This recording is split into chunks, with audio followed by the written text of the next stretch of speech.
Hey Eastview, it's Tabor, and I'm right here at the front entrance to our amazing school, Eastview, to highlight two conversations that I've been having with students. I've been able to have a conversation with all our students about things that they should bring to school, and of course part of that is things that they should not bring to school, and those are the two conversations I want to highlight. We have talked specifically about weapons and technology. I'll start with weapons because it's pretty simple, and we all understand why. Weapons don't come to school.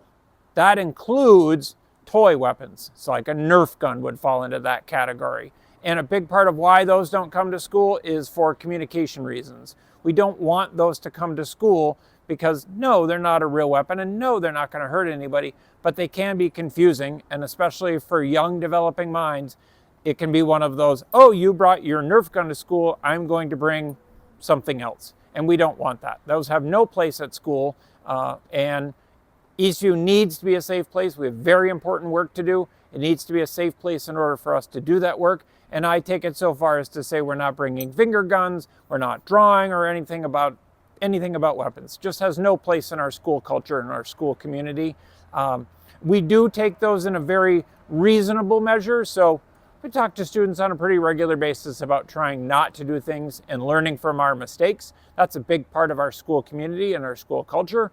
So we don't get carried away unless it's a really serious piece. So for example, I'm not going to send a student home if they were using a finger gun on the playground. But we're going to talk about it, and we're going to say, let's try not to do that again next time, because it might make Eastview a less safer place.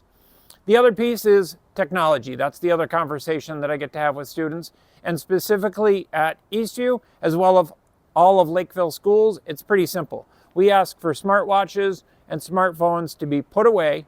I ask students to make them invisible so we don't see them and we don't hear them. They're out of sight and they're not making any alerts or any of those things that all this amazing technology can do.